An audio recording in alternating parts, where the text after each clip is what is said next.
জনসংযোগে বেরিয়েছেন সকাল সকাল, কি মানুষের কাছে কি বার্তা দিচ্ছেন? এগুলো তো কিছু কিছু জায়গাতে রাস্তা, ব্রিজ, এই সমস্ত সমস্যা ছিল, যেগুলো আমাদের সরকার ধীরে ধীরে সবটাই মিটিয়েছে। তো সেই জায়গাগুলো আমরা ঘুরে গেলাম। এখানে উত্তরবঙ্গ উন্নয়ন দপ্তর এবং জেলা পরিষদের তরফ থেকে নতুন করে পশ্চিমবঙ্গ সরকারের পথস্থিতিতে অনেকগুলো রাস্তা হচ্ছে। সেই জায়গাগুলো আমরা ঘুরছি এবং মানুষকে সেটা আশ্বস্ত করে যাচ্ছি যে খুব শিগগিরই কাজগুলো শুরু হবে। কিছু কিছু জায়গাতে কাজের অভিযোগও ছিল, আবার কিছু জায়গায় কাজ করার পরেও আমাদের ভোটে মাইনাস ছিল। সেই জায়গাগুলো ঘুরে তাদের সাথে আমাদের কি অসুবিধে আছে, আমাদের সম্পর্কে তাদের কোনো অভিযোগ আছে কি না, সেগুলো জানার চেষ্টা করা, স্থানীয় নেতৃত্বদের নিয়ে ঘোরা, একটা লোকাল পঞ্চায়েত বুথ সভাপতি যারা স্থানীয় কর্মী তাদের সাথে কথা বলার সুযোগ হচ্ছে। বিশেষ করে কি 26-এর ভোটকে কেন্দ্র করেই কি মানুষের অভিযোগ শুনতে রাস্তায় বেরোনো? রাজনৈতিক কর্মীদের তো লক্ষ্য থাকবেই যে নির্বাচনে জনসমর্থন পাওয়া, এটা স্বাভাবিক করছে, কিন্তু আমরা যেটা করছি এটা কিন্তু আমরা সবসময় করি।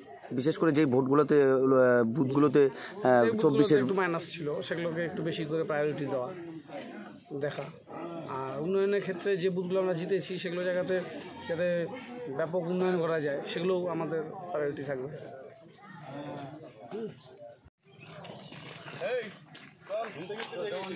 আরে তো গেলায় ডাল করো আরে দাম তুমি আসে দেখো আপনারা কেমন আছেন? এলা সব চলো ये तो लाइक चलो 2 लाख টাকা আগে পড়ে এই সব সোপাটি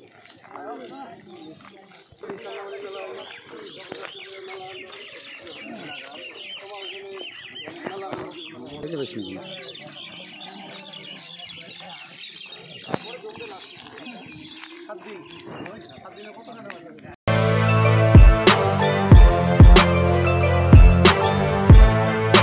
এখন অনেক বড় শ্রী লেদার্স হাওড়া ময়দান।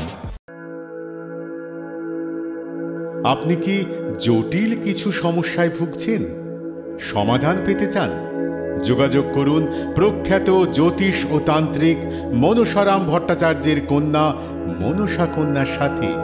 প্রখ্যাত জ্যোতিষ ও তান্ত্রিক মনসা কন্যা হাওড়া জানবাড়ি ও হাতিবাগানের নিজস্ব মন্দিরেও বসেন।